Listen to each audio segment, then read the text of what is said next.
ចាជំរាបសួរបងប្អូនសាជាថ្មីចាខ្ញុំវិលត្រឡប់មកសាជាថ្មីវិញដើម្បីបម្រើព្រះអង្គម្ចាស់សូមបងប្អូនទាំងអស់គ្នាប្រកបដោយសេចក្តីសុខសាន្តនៅក្នុងព្រះអង្គម្ចាស់ចាហើយជំរាបសួរដល់បងប្អូននៅ overseas ដែរចាហើយនឹងបងប្អូននៅស្រុកខ្មែរទាំងអស់គ្នាចាថ្ងៃនេះគឺព្រះបន្ទូលព្រះអង្គនៅលូកាចាខ្ញុំសង្ឃឹមថាបងប្អូនទាំងអស់គ្នាប្រកបជាមួយព្រះអង្គរាល់ថ្ងៃចានេះគឺជាឫសគល់របស់យើងហើយដែលអាចធំធាត់ឡើងគឺដោយសារតែនៅជាប់ជាមួយនឹងព្រះអង្គយេស៊ូវគ្រីស្ទរបស់យើងចាសូមបងប្អូនទាំងអស់គ្នាសម្រួមចិត្តអធិដ្ឋានជាមួយនឹងខ្ញុំចាអរព្រគុណព្រះវរបិតាអរព្រគុណព្រះអង្គដែលបញ្ជូនព្រះវិញ្ញាណបរិសុទ្ធមកហើយក៏មកយកសភាពជាមនុស្សដើម្បីសង្គ្រោះយើងនៅលើជើងកាងចាសូមព្រះអង្គចាក់បង្ហូរនៅចំណេះយោបល់ហើយប្រាជ្ញាចាកូនទាំងអស់គ្នាសូមប្រាជ្ញាអំពីទ្រង់ពីព្រោះកូនទាំងអស់គ្នាគឺមិនអាចចេះដឹងដោយអត់មានព្រះវិញ្ញាណបរិសុទ្ធដឹកនាំនោះទេកូនទាំងអស់គ្នាត្រូវការព្រះវិញ្ញាណបរិសុទ្ធដឹកនាំយើងរស់នៅជាជីវិតដែលមានជ័យជំនះនៅផែនដីនេះអរព្រះគុណព្រះអង្គក្នុងព្រះនាមព្រះយេស៊ូវគ្រីស្ទអាមែនចាសូមបងប្អូនអញ្ជើញបើកទៅលូកាជាមួយនឹងខ្ញុំចាគឺនៅលូកាចាបងប្អូននៅលូកាចំពុក12ចាអរព្រះគុណព្រះអង្គម្ចាស់សម្រាប់ព្រះបន្ទូលទ្រង់នៅថ្ងៃនេះចា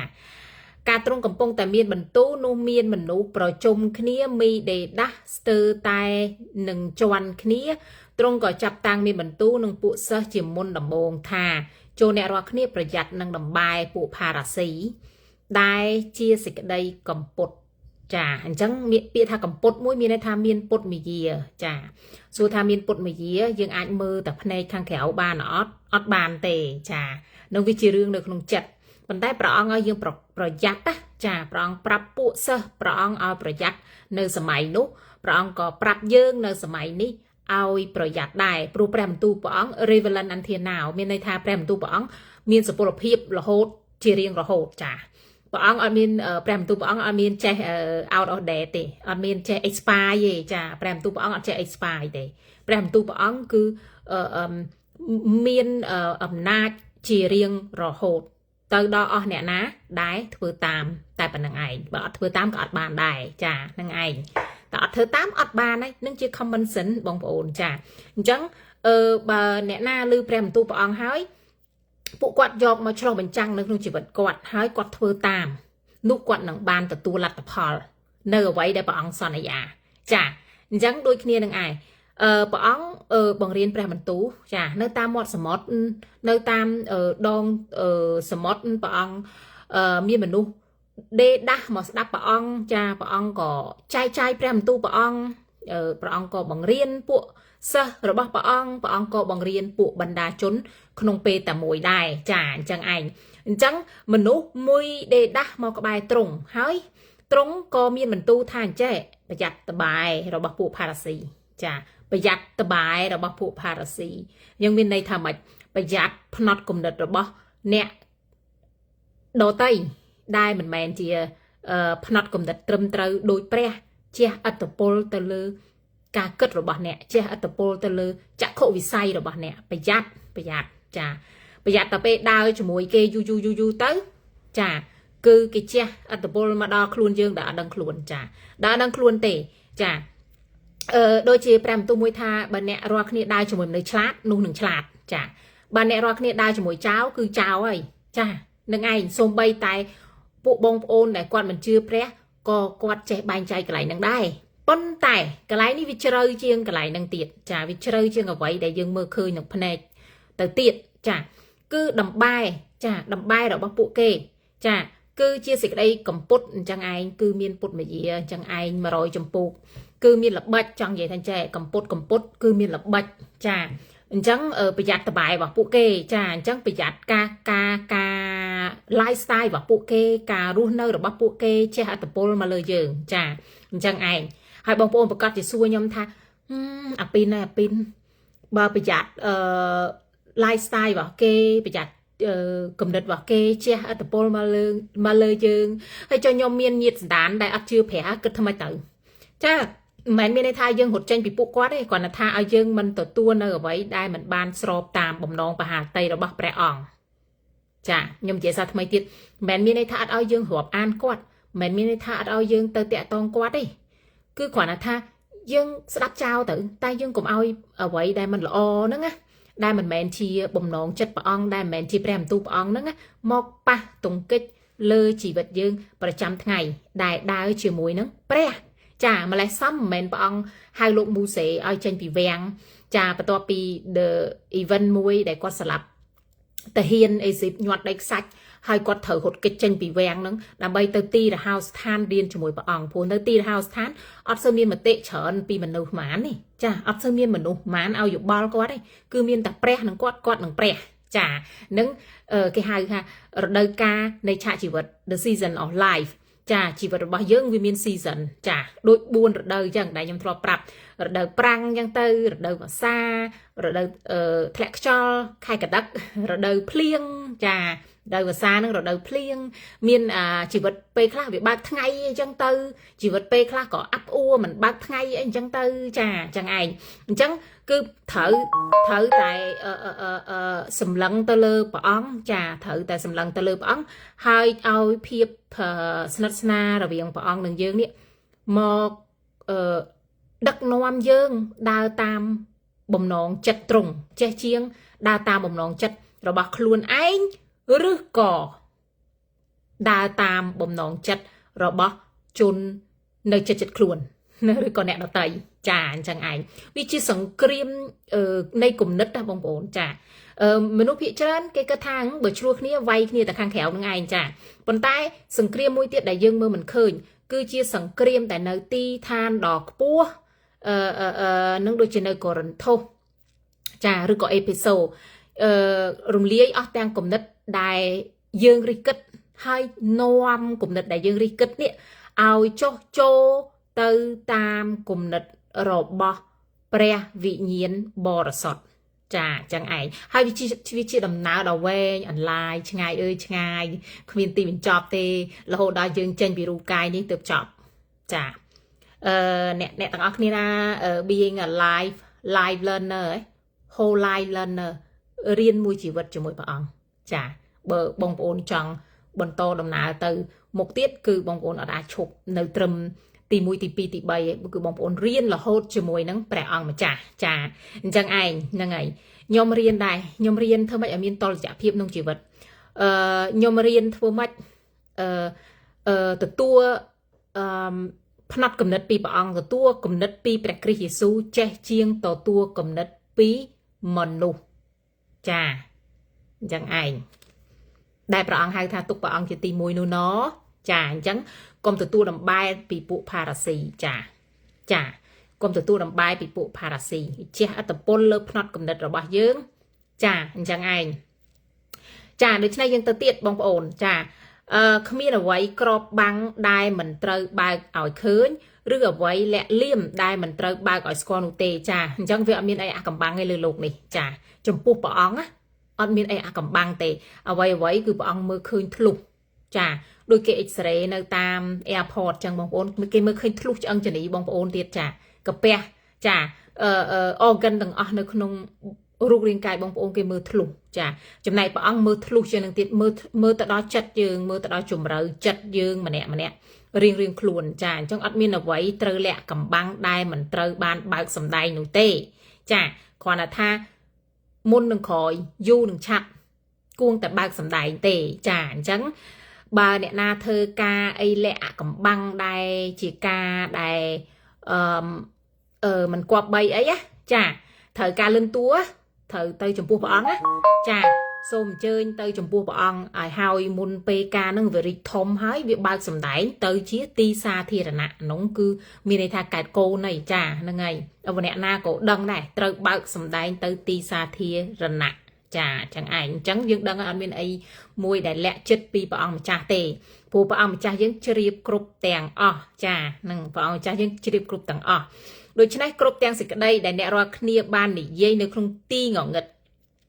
នោះនឹងបាននៅទីភ្លឺហើយសេចក្តីអ្វីដែលអ្នករាល់គ្នាបានខ្សឹបដាក់កាជា nơi không bẩn tụp nụ nâng ban pro cá prap pi lơ đầm bô tè vinh chà chẳng sự cái đây ở vậy để nẹt roa kia giấy scat nơi không chặt ti ngỏ ngất a chia miền này tha như giấy nơi không chặt ngặt tay mà nè ảnh chà nụ nâng ban nơi ban sầm này nơi ti plư hai sự cái đây ở vậy để nẹt roa kia sắt đặt cái chia nơi không bẩn tụp nụ nâng pro cá nơi prap lơ đầm bô tè chà chẳng vì ai này là vì ai này là khỏe vì ai này với chấm vì ai này là với chấm này với chấm chà mình này tha đầm năng là rồi ba óng nhưng ai sắp đã nơi không tự chia rồi sắp đã nơi không để nơi không có tục để thì dương thờ bạc ca prap chà bạc ca prap mà đu mình ý ở ban đăng pi đầm năng là rồi ba bẻ ong năng ảnh dương mà nè ní 700 bạch tu này ti chia kêu còn vi 700 bạch tu này ti chiaกระทรวงธรรมกาcái hai xuông thọ mà ca sát nai chẳngนะbàn tay แปลว่าយើងមិនសាសនាចង់និយាយថាបើជាទូនីតិគ្រូវិឬក៏ទូនីតិគ្រូអធិប្បាយអីទេម្នាក់អាចផ្សាយដំណឹងល្អពីព្រះយេស៊ូវគ្រីស្ទបាននៅលើឈើឆ្កាងអាចប្រាប់ពួកគាត់បន្តទៅបានញាតសន្តានអាចប្រាប់ញាតសន្តានបន្តពីញាតសន្តានមួយទៀតទៅញាតសន្តានមួយទៀតបានចាអាចប្រាប់បានអញ្ចឹងណាបងប្អូនហ្នឹងហើយមិនចាំបាច់តែជាមានទូនីតិនោះទេចានៅសម័យចុងក្រោយនេះគឺសុសសាយតែម្ដងចាគឺពីពេញគ្រប់ទីកន្លែងដំណឹងល្អពីចុងផែនដីម្ខាងទៅដល់ចុងផែនដីម្ខាងមួយទៀតចាអញ្ចឹងបើនិយាយរឿងផ្នែកល្អចានឹងបើនិយាយរឿងផ្នែកល្អចាគឺដំណឹងល្អរបស់ព្រះយេស៊ូវគ្រីស្ទចាមិនត្រូវខ្សឹបដាក់កាជាទេនៅក្នុងបន្ទប់ដេកគឺត្រូវប្រកាសប្រាប់ពីដំណឹងល្អរបស់ព្រះអង្គវិញខ្ញុំនិយាយរឿងតាមដំណឹងល្អឯណានៅមួយផ្នែកទៀតចាខ្ញុំចាំនិយាយតាមក្រោយចាហ្នឹងហើយតែពួកសម្លាញ់អើយខ្ញុំប្រាប់អ្នករាល់គ្នាកុំឲ្យខ្លាចអ្នកណាដែលសម្លាប់បានតែរូបកាយរួចក្រោយមកពុំអាចនឹងធ្វើអ្វីទៀតបាននោះឡើយចាអញ្ចឹងព្រះអង្គថាយើងកុំខ្លាចណាបើសិនជាដល់ដំណាក់កាលចុងក្រោយបងប្អូនយល់ទេវាមានដំណាក់កាលរបស់វាបើដំណាក់កាលអាចជិះបានបើដំណាក់កាលមិនអាចជិះបានទេត្រូវតែប្រឈមមុខចាអញ្ចឹងព្រះអង្គនិយាយថាចេះពួកអ្នកសម្លាញ់អើយព្រះអង្គហៅយើងពួកអ្នកសម្លាញ់ខ្ញុំប្រាប់អ្នករាល់គ្នាណាកុំឲ្យខ្លាចអ្នកណាដែលសម្លាប់បានតែរូបកាយចាអញ្ចឹងព្រះអង្គថាកុំឲ្យខ្លាចអ្នកណាដែលសម្លាប់បានតែរូបរាងកាយចាស្លាប់បានតែរូបរាងកាយត្រូវហីព្រោះរាងកាយវាគួរស្លាប់តដែរនឹងឯងចាអ្នកណាមិនចាស់ស្លាប់ហើយជ្រួញអ្នកណាមិនដើរកោងខ្នងហើយមានជំងឺដំកាត់អីចឹងទៅហើយក៏ស្លាប់ទៅអាយុ89ចិត្តអ្នកខ្លាំតើចិត្តផងចារូបកាយវាតែងតែត្រឡប់ទៅជាធូលីដីវិញនេះគឺជាច្បាប់របស់ព្រះអង្គម្ចាស់ចាមានអ្នកណាមួយក្រមេឃហ្នឹងកិច្ចរួចទេតែបើសិនជាយើងដឹងអញ្ចឹងថារូបកាយហ្នឹងវាគួរទៅជាធូលីដីអញ្ចឹងបើសិនជាប៉ះនៅក្នុងកលៈទេសៈមួយដែលអ្នករាល់គ្នាត្រូវសម្រេចចិត្តចាស្ដាយអាយុជីវិតរបស់ខ្លួនឯងឬក៏សម្រេចចិត្តដើរតាមព្រះអង្គដោយមិនខ្លាចអាយុជីវិតខ្លួនឯងបាត់បង់ចាហើយកន្លែងនេះទៅទៅនឹងអាយុជីវិតកន្លែងនេះគាត់ថាបាត់បង់តរូបរាងកាយឯងកុំភ័យបាត់បង់តរូបរាងកាយទេចាកុំខ្លាចអ្នកណាដែលសម្លាប់តែរូបរាងកាយនឹងឯងតែពុំអាចធ្វើឲ្យបានទៀតសោះចំពោះប្រលឹងនិងវិញ្ញាណអត់អាចធ្វើអីបងប្អូនបានស្លាប់បានតែរូបកាយបងប្អូនយល់ទេចាប្រលឹងវិញ្ញាណគឺធ្វើអ្វីបងប្អូនមិនបានអញ្ចឹងព្រះអង្គថាកុំឲ្យខ្លាចគេឡើយហ្នឹងហើយខ្ញុំនឹងបង្ហាញឲ្យដឹងជាត្រូវខ្លាចដល់អ្នកណាគឺត្រូវខ្លាចដល់ព្រះវិញដែលអ្នកណាដែលទ្រង់សម្លាប់នោះក៏មានអំណាចនឹងអាចបោះចូលទៅក្នុងនរកផងខ្ញុំប្រាប់អ្នករាល់គ្នាថាត្រូវឲ្យខ្លាចដល់ព្រះអង្គចោះចាអញ្ចឹងព្រះអង្គថារវាងពីរនឹងជ្រើឥឡូវខ្លាចមនុស្សខ្លាចព្រះភាសាសម្បាញ់តែប៉ុណ្្នឹងឯងបងប្អូនខ្លាចមនុស្សឬខ្លាចព្រះចាបើសិនជាខ្លាចព្រះគឺมันបានយកមនុស្សមកដាក់ជាទីមួយទេគឺយកព្រះជាទីមួយហើយព្រោះអីព្រះអង្គអាចធ្វើឲ្យរូបកាយនិងព្រលឹងវិញ្ញាណចុះទៅក្នុងបឹងភ្លើងទាំងពីរចាប៉ុន្តែព្រះអង្គថាកុំឲ្យយើងខ្លាចចាហ្នឹងឯងគឺត្រូវដើរដោយសេចក្តីជំនឿហ្នឹងឯងចាហើយព្រះអង្គជួយទៀតឲ្យយើងមានជំនឿចាមិនឲ្យយើងភ័យខ្លាចទេចាព្រះអង្គថាខ្ញុំប្រាប់អ្នកឯងឥឡូវរវាងមនុស្សនឹងខ្ញុំអ្នកឯងរើសយកអ្នកណា អានឹងបើសិនជាតច្រកបងប្អូនដល់ចំណុចមួយដែលត្រូវជ្រើសរើសណាចាអញ្ចឹងគឺយើងសម្រេចចិត្តទៅចាគ្មានអ្នកណាអាចសម្រេចចិត្តជំនួសបងប្អូនបានទេមិនអញ្ចឹងទេចាហើយក៏គ្មានអ្នកណាអាចដឹងនៅថ្ងៃស្អែកតើមានរឿងអ្វីកើតឡើងដែរនេះក៏ជាព្រះបន្ទូលដែរចាអញ្ចឹងគឺព្រះបន្ទូលព្រះអង្គថាខ្ញុំបង្ហាញអ្នកត្រូវកោតខ្លាចព្រះចេះជាងខ្លាចមនុស្សចាអាហ្នឹងដូចទំនុកដំកើងដែលខ្ញុំអានថាស៊ូទីពឹងនឹងព្រះយេហូវ៉ាចេះជាងទីពឹងនឹងអ្នកធំស៊ូទីពឹងព្រះយេហូវ៉ាចេះជាងទីពឹងមនុស្សចានឹងគាត់និពន្ធចាទំនុកដំកើងហ្នឹងហើយចាអញ្ចឹងយើងមិនត្រូវខ្លាចចំពោះមនុស្សដែលបានសម្លាប់យើងតែរូបរាងកាយនោះទេចាត្រូវខ្លាចព្រះវិញដែលទ្រង់មានអំណាចនឹងបោះចោលទៅក្នុងនរកបានផងអើយខ្ញុំប្រាប់អ្នករាល់គ្នាថាត្រូវឲ្យខ្លាចដល់ព្រះអង្គចោះចាព្រះអង្គប្រាប់ថាខ្លាចដល់ព្រះអង្គចោះអញ្ចឹងវាត្រូវហើយរឿងហ្នឹងសម្រាប់ចិត្តគឺជារបស់ផងអ្នកចាបើព្រះអង្គអាចឲ្យមនុស្សស្លាប់រស់ឡើងវិញបានអញ្ចឹងព្រះអង្គអ្វីក៏អាចធ្វើបានដែរចាហួសពីគំនិតរបស់យើងទៅទៀតចាអញ្ចឹងសូមឲ្យយើងជ្រើសរើសព្រះមុនមិនមែនជ្រើសរើសមនុស្សទេចាហ្នឹងណាបងប្អូនចាអញ្ចឹងទ្រង់ក៏ចាប់ផ្ដើមប្រៀបធៀបទៀតហើយថាអញ្ចឹងហ្នឹងព័ត៌មានលំអិតហើយចាប្រៀបធៀបទៀតហើយទ្រង់ធ្វើនិយាយជាសេចក្តីលំអិតទ្រង់ថាតើគេមិនលក់ចាប5ថ្លៃ2លុយទេឬអីតែគ្មានចាបមួយណាដែលទ្រង់ភ្លេចឡើយចាអញ្ចឹងព្រះអង្គនិយាយថាមើលគេលក់ចាបគេលក់ចាប5ថ្លៃ2លុយចាប៉ុន្តែអត់មានចាបមួយណាដែលព្រះអង្គភ្លេចនោះទេអញ្ចឹងមានន័យថាព្រះអង្គមិនដែលបំភ្លេចពួកយើងរាល់គ្នាទេចាព្រះអង្គមិនដែលបំភ្លេចកូនព្រះអង្គមួយណាឡើយព្រះអង្គទានតបប្អូនស្រីព្រះអង្គមិនដែលភ្លេចយើងទេពាក្យថាមិនដែលភ្លេចហ្នឹងធ្វើឲ្យខ្ញុំនឹកឃើញព្រះបន្ទូលអេសាយទីថាម្ដាយឯងអាចភ្លេចឯងបានម្ដាយឯងអាចភ្លេចឯងបានប៉ុន្តែព្រះអង្គមិនអាចភ្លេចកូនមួយណាឡើយធ្វើឲ្យខ្ញុំនឹកឃើញចម្រៀងថាតើម្ដាយណាមួយអាចបំភ្លេចសូនបំភ្លេចចោលកូនដែលនៅបៅដោះចាអញ្ចឹងបងប្អូនគឺព្រះអង្គចំណែកឯព្រះអង្គវិញគឺព្រះអង្គមិនភ្លេចយើងទាំងអស់គ្នាសោះចាព្រះអង្គមិនភ្លេចយើងទាំងអស់គ្នាទេអញ្ចឹងព្រះអង្គនិយាយនឹងថាចូលឲ្យទុកចិត្តព្រះអង្គហើយចានឹង statement នឹងគឺព្រះអង្គនិយាយថាចូលឲ្យយើងទាំងអស់គ្នាទុកចិត្តព្រះអង្គមិនភ្លេចយើងទាំងអស់គ្នាទេចាអញ្ចឹង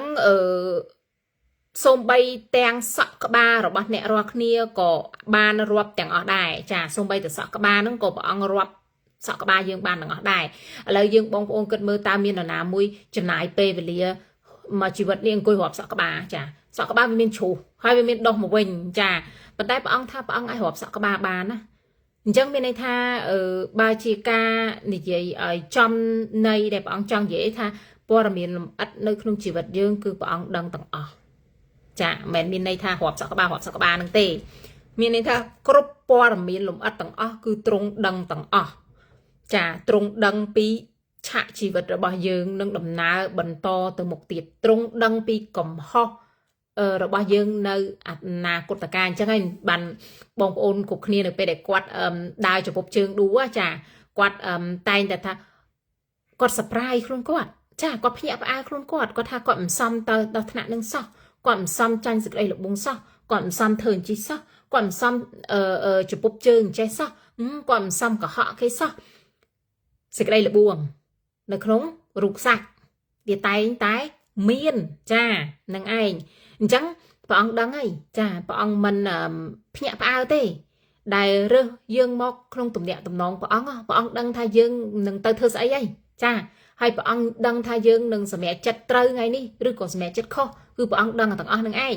ប៉ុន្តែទន្ទឹមនឹងគឺព្រះអង្គចង់ឲ្យយើងសម្រេចចិត្តត្រឹមត្រូវចង់ឲ្យយើងមុននឹងសម្រេចចិត្តត្រូវយកព្រះបន្ទូលព្រះអង្គមកអញ្ចឹងណាវាមានតែប៉ុណ្្នឹងឯងបងប្អូនជីវិតអ្នកជឿព្រះមានតែកូពេលវេលានឹងយកព្រះបន្ទូលព្រះអង្គយកមកវាយបកនៅគំនិតដែល តបប្រឆាំងនឹងព្រះអង្គចាហ្នឹងហើយដែលគេហៅថាឆ្កាងសាឈាមចាដែលគេហៅ crucify the flesh ឆ្កាងសាឈាមចាអ៊ីសិនថ្ងៃហ្នឹងឧទាហរណ៍ថាយើងព្រួយបារម្ភខ្ញុំនិយាយទៅរឿងព្រួយបារម្ភមួយចោះខ្ញុំអត់និយាយរឿងគំនិតផ្សេងដតីទៀតដែលនាំឲ្យទៅធ្វើអំពើប្រេះផ្ដាស់ខ្ញុំនិយាយទៅរឿងព្រួយបារម្ភតែមួយចោះបើថ្ងៃហ្នឹងយើងក្រោកឡើងពីដេកនេះស្រាប់តែគំនិតហ្នឹងធ្លាក់ចុះមកក្នុងខួរក្បាលយើងហ្មងឲ្យព្រួយបារម្ភចាយើងត្រូវយកព្រះបន្ទូលថាព្រះអង្គថាកុំព្រួយអ្វីឡើយចូលទូថ្វាយដល់ព្រះឲ្យជ្រាបគ្រប់ទាំងសេចក្តីដែលអ្នកត្រូវការទាំងប្រមាណព្រោះព្រងព្រះអង្គតែងតែយកបហារតីទុកដាក់នឹងអ្នកនឹងតើទៅយកព្រះបន្ទូលនឹងមកវាយបកគំនិតព្រួយបារម្ភរបស់យើងពុំនោះទេពុំអាចមានជ័យជំនះទេតែអត់យកព្រះបន្ទូលព្រះអង្គយកមកវាយបកនៅគំនិតព្រួយបារម្ភរបស់យើងណាគឺអត់មានជ័យជំនះទេចាហ្នឹងហើយនឹងវាមិនខុសណាពីពេលដែលអរិយវាមកដល់អញ្ចឹងទៅទម្លាក់គំនិតអីយើងគិតណាទម្លាក់គំនិតអីយើងសង្ស័យអីអញ្ចឹងទៅយើងអង្គុយឲ្យអរិយធ្វើតាមអំពើចិត្តមិនកើតយើងត្រូវតែយកព្រះបន្ទូលមកវាយកំចាត់វាចេញចាព្រះបន្ទូលជាថ្នាំផ្សះព្យាបាលរបួសបេះដូងចាបើនិយាយបេះដូងគាត់ជាបងប្អូនខ្លះថាហីហើយនិយាយបេះដូងធ្វើមើលតែបេះដូងទៅvisit doctor មិនបេះដូងយើងមើលឃើញណាបងប្អូនផ្លូវចិត្តចាហ្នឹងហើយព្យាបាលរបួសផ្លូវចិត្តចាឬក៏កែផ្លូវចិត្តយើងនឹងឲ្យបានថ្មីដោយសាវកពោនិយាយថាគាត់ជាមនុស្សថ្មីហើយខំមកមុលទៅមុខទៀតនឹងឯងចាជាដំណើរការនៃការរៀនសូត្រអស់មួយជីវិតជាមួយនឹងព្រះអង្គចាមានតែព្រះបន្ទូលទេដែលអាចជួយស្អាងចិត្តមានតែព្រះបន្ទូលទេដែលជាថ្នាំផ្សះព្យាបាលជំងឺផ្លូវចិត្តមានតែព្រះបន្ទូលទេដែលអាចនិយាយបកទៅអរិយសាតាំងវិញដូចជាគំរូព្រះយេស៊ូវពេលដែលព្រះអង្គ40ថ្ងៃ40យប់ពេលអរិយមកលេងព្រះអង្គមកលបួងព្រះអង្គយ៉ាងព្រះអង្គយកព្រះបន្ទូលមកវាយបកដូចគ្នាយើងយកព្រះបន្ទូលព្រះអង្គទៅវាយបកចាហើយបើខ្ញុំរំលឹកបងប្អូននៅហេព្រុលថាព្រះបន្ទូលព្រះអង្គគឺជាដាវមុខពីរដែលអាចកាត់ផ្ដាច់ចាវិញ្ញាណនិងរូបសាច់ចាសន្លាក់ឆ្អឹងខួរហ្នឹងហើយវិញ្ញាណរូបសាច់ហើយនឹងចិត្តគំនិតហ្នឹងហើយចាអញ្ចឹងគឺតែមានតែព្រះបន្ទូលទេតែថាយើងនៅស្ងៀម agree ជាមួយនឹងវាបើវានាំយើងឲ្យព្រួយចិត្តបើវានាំយើងឲ្យសង្ស័យបើវានាំយើងឲ្យគិតច្រើនបើវានាំយើងឲ្យទៅធ្វើអីផ្ដេសផ្ដាស់បើវានាំយើងឲ្យអញប្រហែលជាទៅទៅលេងប៊ីពួកម៉ាក់ប្រវត្តិហ្វាក់ស្រាទៅសិនណាមិនអីមួយកែវមិនអីពាក្យថាមិនអីហ្នឹងគឺមើលស្រាស្ថានភាពបងប្អូនយល់ខ្ញុំនិយាយឯងខ្ញុំលឺភាកច្រើនហើយមិនអីទេហ្នឹងហើយដែលព្រះបន្ទូលនៅសុភាសិតនិយាយថាកុំមើលខ្លួនថាមានប្រាជ្ញាឡើយចូលកោតខ្លាចព្រះយេហូវ៉ាហើយទទួលស្គាល់ទ្រង់គ្រប់ទាំងផ្លូវទាំងអស់ចាគ្រប់ទាំងផ្លូវទាំងអស់ត្រូវទទួលស្គាល់ផ្លូវទ្រង់ហ្នឹងណាចាហើយបើយើងគិតថាមិនអីទេអញ្ជើញទៅមកកែវបន្ទាប់ពីមកកែវមិនទាន់ដឹងខ្លួនទេណាកែវនៅមានសតិឥឡូវឯងអីទេអាពីរកែវក៏មិនអីដែរមិនទាន់សម្រាប់ទេ3 4 5 6តាមពួកម៉ាក់ដល់ពេលរួចអ្នកខ្លះជ្រុលខ្លួនចាអួបនួតាមផ្លូវញាតផងទាំងពួងមើលទៅគាត់មើលតែប៉ុណ្្នឹងឯងចាហ្នឹងឯងចាអញ្ចឹងគឺពាក្យមិនអីហ្នឹងគឺពាក្យមើលស្រាលចាមើលស្រាលហើយទុកចិត្តខ្លួនឯងថាមិនអីទេខ្លួនឯងអាចទទួលបានដល់ពេលមិនទៅទទួលបានទៅផុងខ្លួនជ្រៅអ្វីក៏ដោយសេចក្តីលបួងគឺចាប់ផ្ដើមពីអាទូចហ្នឹងបងប្អូនមិនអីទេស្រាមួយកែវស្រាប់តែពេលមកដឹងខ្លួន10 20កែវស្វឹងអួបនួអីទេទៅកាស៊ីណូអស់តែ$10ទេ$1ក៏បានដែរមានអីដំបូងអរិយវាឲ្យឈ្នះហើយណាវាសេតរួចហើយវារៀបចំផ្ទះឲ្យវាឲ្យឈ្នះហើយឈ្នះទៅទៀតឃើញឈ្នះហ៎ស្រាប់តែរួចមានអីចាញ់វាចាញ់ច្រើនជាងអាឈ្នះនឹងទៀតចាញ់ដល់ថ្នាក់អ្នកខ្លះនៅស្រុកខ្មែរអត់បានធ្វើស្ថិតិទេសម្រាប់ខ្លួនក៏មានដែរពូជពៈបំណុលគេច្រើនពេកហ្នឹង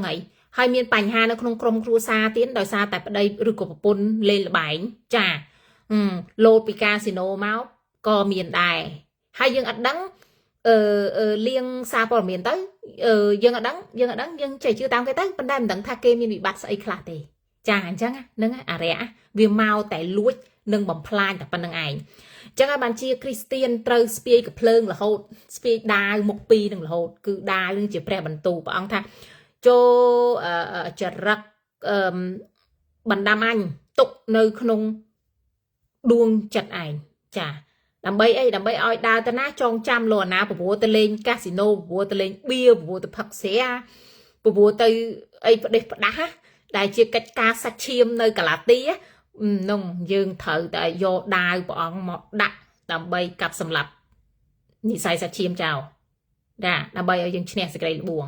ឃើញព្រះអង្គហើយព្រះអង្គឈ្នះសេចក្តីល្បួងរបស់អរិយនៅលើកំពូលភ្នំសេចក្តីល្បួង3ប្រភេទជាសេចក្តីល្បួងរបស់មនុស្សលោកចាហ្នឹងឯងទី1មហូបអាហារហ្នឹងឯងធ្វើជានំប៉័ងទៅទី2អីគេចាអំណាចខ្ញុំឲ្យអ្នកឯងទាំងអស់ឲ្យអ្នកឯងថ្វាយអង្គមខ្ញុំខ្ញុំឲ្យអ្នកឯងទាំងអស់ទី3អីគេអត្តសញ្ញាណរបស់អ្នកឯងចាហ្នឹងឯងវាធ្វើអញ្ចឹងឯងវាធ្វើចាប់ផ្ដើមពីបន្តិចហ្នឹងឯងបើបន្តិចនឹងយើងព្រមមួយវាអស់យូរទៅច្រើនទៅកាន់តលងខ្លួនចាហើយនឹងឯងដែលភិកច្រើននៅក្នុងសង្គមខ្មែរដែលគាត់រស់នៅក្នុងសង្គមមួយដែលថាវាពោពេញដោយអាណាធិបតេយ្យពីវាពីការអញ្ចឹងគឺវាងាយនឹងចាញ់លបួងចាប៉ុន្តែកុំភ័យព្រះអង្គថាកន្លែងណាដែលមានអំពើបាបច្រើនព្រះគុណនៅកន្លែងហ្នឹងក៏ច្រើនដែរចាដើម្បីជួយឲ្យអ្នករួចចាប៉ុន្តែមិនអ្នកឯងយកព្រះគុណព្រះអង្គទៅធ្វើបង្គន់ទេណាអត់មានជន់ឈ្លីព្រះគុណព្រះអង្គឯងតែព្រះអង្គនឹងជួយឲ្យរួចចេញពីផុតពីសេចក្តីលបួងចាអញ្ចឹងឯងហ្នឹងហើយអញ្ចឹងត្រូវស្ពាយព្រះបន្ទូលព្រះអង្គទៅគ្រប់ទីកន្លែងចាអ្នកស្ពាយកពីនេះអីកពីនេះវាធ្ងន់មានន័យថាព្រះបន្ទូលទុកក្នុងក្រអៅបេះដូងឲ្យជាប់ចាពេលមានរឿងអីយកព្រះបន្ទូលនឹងមកទន្ទិញចាំហើយគឺជាផុតពីសេចក្តីលបួងហើយអត់ទៅតាមគេលបួងឯងចាអញ្ចឹងឯងអញ្ចឹងព័ត៌មានលម្អិតទាំងប្រមាណគឺព្រះអង្គស្គាល់យើងណាព្រោះអីព្រះអង្គអាចរាប់សរសៃសក់ក្បាលយើងបានមានន័យថាព័ត៌មានលម្អិតនៅក្នុងជីវិតយើងអ្វីដែលមនុស្សអត់ដឹងព្រះដឹងអំពីយើងទាំងអស់ចង់និយាយអញ្ចឹងឯងចាអញ្ចឹងកុំឲ្យយើងភ័យតាក់ស្លុតព្រោះអីព្រះអង្គដឹងយើងជាងយើងដឹងខ្លួនឯងទៅទៀតខ្ញុំប្រាប់អ្នករាល់គ្នាថាអស់អ្នកណាដែលទទួលស្គាល់ខ្ញុំនៅមុខមនុស្សលោកនោះកូនមនុស្សនឹងទទួលស្គាល់អ្នកនោះនៅចំពោះមុខទេវតានៃព្រះដែរអញ្ចឹងព្រះអង្គបន្ទាប់ពីព្រះអង្គថាព្រះអង្គដឹងរឿងនៃឆាកជីវិតយើងកុំព្រួយបារម្ភកុំខ្លាចឡើយព្រះអង្គនឹងនៅជាមួយយើងក៏បន្ទាប់មកទៀតព្រះអង្គថាអើយបើអ្នកណាទទួលស្គាល់ខ្ញុំនៅចំពោះមុខមនុស្សនោះខ្ញុំក៏ទទួលស្គាល់អ្នកនោះនៅចំពោះមុខវងទេវតាទាំងសល់សែនដែរពេលខ្ញុំត្រឡប់មកវិញមកយកអ្នកឯងគឺមានទេវតាទាំងសល់សែនអញ្ចឹងបើអ្នកណាដែលនៅផែនដីឥឡូវនេះជឿព្រះយេស៊ូវអត់ខ្លាចខ្មាស់គេជឿព្រះយេស៊ូវចេញមុខទទួលស្គាល់ជឿព្រះយេស៊ូវនៅចំពោះមុខមនុស្សលោកនោះព្រះអង្គក៏ទទួលស្គាល់យើងនៅចំពោះមុខទេវតារបស់ព្រះអង្គដែរចាអញ្ចឹងឯងតែវាមានករណីកន្លែងនេះបងប្អូនណាវាមាន exception មានន័យថាមានករណីពិសេសអ្នកខ្លះជឿព្រះអង្គតែគាត់មិនអាចបញ្ចេញមុខមាត់គាត់បានទេដោយសារអ្នកខ្លះគាត់ធ្វើការនៅក្នុងក្រសួងរដ្ឋាភិបាលចាអញ្ចឹងឯងដូចជាសិស្សម្នាក់របស់ព្រះយេស៊ូវអញ្ចឹងសិស្សអ្នកមានណាចាបន្ទាប់ពីព្រះយេស៊ូវបានសគត់នៅលើជើងឆ្កាងហើយសិស្សអ្នកមានម្នាក់ហ្នឹងទៅសុំទាហានហ្នឹងដើម្បីទម្លាក់សពព្រះយេស៊ូវចុះមកហើយយកព្រះយេស៊ូវទៅធ្វើបុណ្យតាមទំនៀមទម្លាប់សាសយូដាទិញដីឲ្យព្រះយេស៊ូវចាទិញភ្នូរឲ្យព្រះយេស៊ូវធ្វើបុណ្យឲ្យព្រះយេស៊ូវតាមទំនៀមទម្លាប់របស់សាសយូដាអាហ្នឹងគឺលក្ខណៈពិសេសហើយដែលគេមិនអាចបញ្ចេញមុខគេជាសាធារណៈបានទេពីព្រោះព្រះប្រើគេសម្រាប់ spy អញ្ចឹងដូច FBI និង CIA អញ្ចឹងចាបងប្អូនដែលមើលរឿង action movie គឺម្នាក់ហ្នឹងគឺជាជនបង្កប់ដើម្បីធ្វើការល្អសម្រាប់ព្រះយេស៊ូវនៅក្នុងក្រសួងរដ្ឋាភិបាលចានឹងករណីលើកលែងហើយចានឹងទៅមុខទៀតខ្ញុំប្រាប់អ្នករាល់គ្នាអស់អ្នកណាដែលទទួលស្គាល់ខ្ញុំនៅមុខមនុស្សលោកព្រះអង្គក៏ទទួលស្គាល់អ្នកនោះដែរប៉ុន្តែមានករណីលើកលែងព្រះអង្គហៅអ្នកនឹងទៅធ្វើជនសម្ងាត់ចាជឿព្រះដោយលាក់មុខចានៅក្នុងបេះដូងជឿព្រះនៅក្នុងចិត្តខ្លួនឯងទទួលស្គាល់ព្រះគ្រាន់តែថាមិនបានបញ្ចេញជាទីសាធារណៈតែប៉ុណ្ណោះឯង for what reason for good reason ចាជាការងារដែលព្រះអង្គប្រើគាត់អញ្ចឹងហ្នឹងហើយមានសិស្សព្រះអង្គនៅក្នុងគម្ពីរគឺព្រះអង្គប្រើគាត់អញ្ចឹងចានៅពេលដែលត្រូវការសុំច្បាប់ធ្វើ paperwork ធ្វើហុតការការស្នាមធំដុំត្រូវទៅចូលក្នុងក្រសួងរដ្ឋាភិបាលចាអញ្ចឹងមានអ្នកខ្លះខ្ញុំជឿថានៅប្រទេសកម្ពុជាគាត់ជឿព្រះប៉ុន្តែគាត់មិនអាចបង្ហាញថាគាត់ជឿព្រះបានទេចាដើម្បីអីដើម្បីគាត់មានឱកាសបម្រើព្រះបើកផ្លូវឲ្យ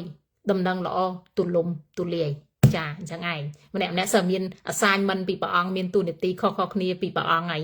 ចាអញ្ចឹងនេះជាករណីលើកលែងបងប្អូនចាបងប្អូនមើលសិស្សព្រះយេស៊ូវមួយដែលដូចជាលោកលូកាឬលោកម៉ាថាយនិយាយថាមានសិស្សអ្នកមានម្នាក់នោះ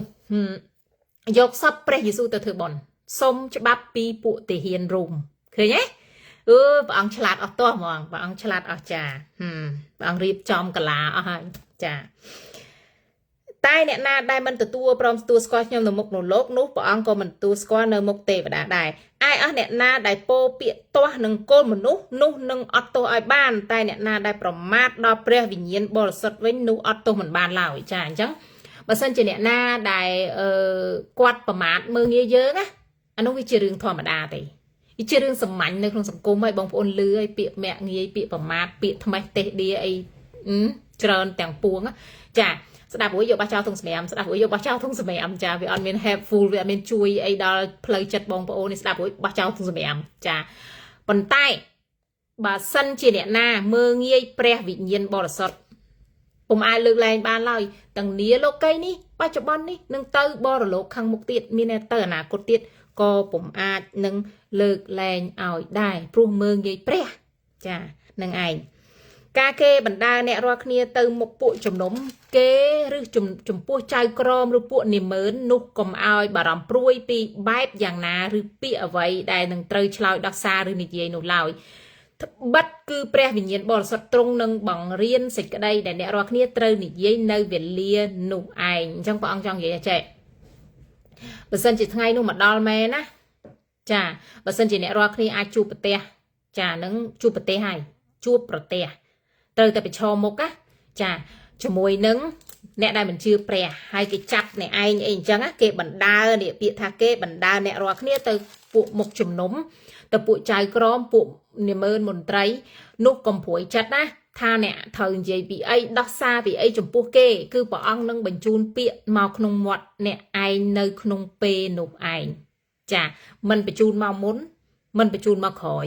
បញ្ជូនមកឲ្យត្រូវពេលដែលគេសួរយើងនេះចាអញ្ចឹងឯងអញ្ចឹងព្រះអង្គដាក់ពាក្យនៅក្នុងមាត់យើងឲ្យយើងឆ្លើយនៅអ្វីដែលគេសួរចាអញ្ចឹងព្រះអង្គមានអំណាចនឹងបើកមាត់យើងឲ្យនិយាយឲ្យត្រូវសំណុំដែលគេសួរនឹងឯងចាបងប្អូនដែលមើលរឿងព្រះយេស៊ូវដែលព្រះអង្គថាពួកផារ៉ាស៊ីចង់មកលោព្រះអង្គណាចាគាត់ចង់មកលោព្រះអង្គគាត់ចង់ដាក់អន្ទាក់ព្រះអង្គគាត់យកកាក់មកសួរព្រះយេស៊ូវចាហើយព្រះយេស៊ូវឆ្លើយថាម៉េចបើវ៉ាសេសាឲ្យសេសាទៅបើវ៉ាព្រះឲ្យព្រះទៅព្រះអង្គយករកជ្រក់ចេញបានយ៉ាងស្អាតភាសាព្រះអង្គយ៉ាងស្អាតហើយឆ្លាតទៀតឃើញទេនឹងអញ្ចឹងដូចគ្នានឹងឯងចាព្រះអង្គថាកុំព្រួយនៅពេលណាដែលគេបណ្ដាលអ្នកឯងទៅពួកចៅក្រមឬពួកនិមឺនមន្ត្រីព្រះអង្គនឹងបង្ហាញអ្វីដែលត្រូវនិយាយនៅបែបពេលនោះឯងចាអញ្ចឹងយើងទាំងអស់គ្នាកុំព្រួយព្រះអង្គនឹងបង្ហាញចាប៉ុន្តែមិនមែនឥឡូវទេក៏មិនមែនឆាប់លះដែរគឺពេលនោះឯងមានថាពេលវេលានឹងឯងដែលត្រូវប្រាប់ដឹងឲ្យយើងចេះនិយាយយ៉ាងម៉េចតែម្ដងចាត្បិតគឺព្រះវិញ្ញាណបរិសុទ្ធទេនឹងបង្រៀនអ្នករាល់គ្នាត្រូវនិយាយរបៀបម៉េចនៅវេលានោះឯងចាអញ្ចឹងគឺជាព្រះវិញ្ញាណបរិសុទ្ធទេជាអ្នកប្រាប់ពួកគាត់ឲ្យត្រូវនិយាយរបៀបម៉េចនៅវេលានឹងឯងចាអញ្ចឹងអារឿងរបៀបនិយាយនេះរៀនអត់ចេះចប់ទេខ្ញុំប្រាប់បងប្អូនទៅចាដោយសារអីដោយសារតែពាក្យភាសាដែលយើងនិយាយហើយនឹងអ្នកដែលយើងនិយាយទៅអ្នកខ្លះយើងនិយាយទៅគឺគេអូខេអ្នកខ្លះយើងនិយាយទៅគេច្បាំងចាហើយភាសានិយាយគឺត្រូវតែមុននឹងនិយាយគេហៅថាត្រូវដឹងថាមនុស្សបែបណាយើងគួរនិយាយបែបណានឹងឯង មនុស្សបែបណាដែលយើងគួរនិយាយបែបផ្សេងមួយទៀតអានេះមិនមែនមកពីណាបងប្អូនមិនមែនមានន័យណាមកពីទេមានន័យថាមានយោបល់ចាហ្នឹងដូចជាខ្ញុំឧទាហរណ៍ឥឡូវឲ្យបងប្អូនដឹងខ្ញុំឧទាហរណ៍ឲ្យបងប្អូនដឹងមួយរបៀបដូចថាបើទំនាក់ទំនងរវាងប្តីប្រពន្ធអ្នកឯងនិយាយទៅកាន់ប្រពន្ធអ្នកឯងរបៀបម៉េចភាសារបៀបម៉េចបើទំនាក់ទំនងរវាងប្តីអ្នកឯងនិយាយទៅកាន់ប្តីអ្នកឯងរបៀបម៉េចបើទំនាក់ទំនងរវាងគ្រូនិងសិស្សអ្នកឯងនិយាយភាសារបៀបម៉េចបើទំនាក់ទំនងនោះរវាងមិត្តភ័ក្តិយើងតើយើងនិយាយរបៀបម៉េចនឹងឯងចាព្រះយេស៊ូវមានយោបល់ព្រះយេស៊ូវចង់ឲ្យយើងទាំងអស់គ្នាមានយោបល់ដែរមានប្រាជ្ញាចានឹងហើយខ្ញុំសូមបញ្ចប់ប៉ុណ្្នឹងឯងចាសូមព្រះអង្គប្រទានពរបងប្អូនទាំងអស់គ្នាឲ្យមានសេចក្តីសុខសាន្តនៅក្នុងព្រះអង្គហើយ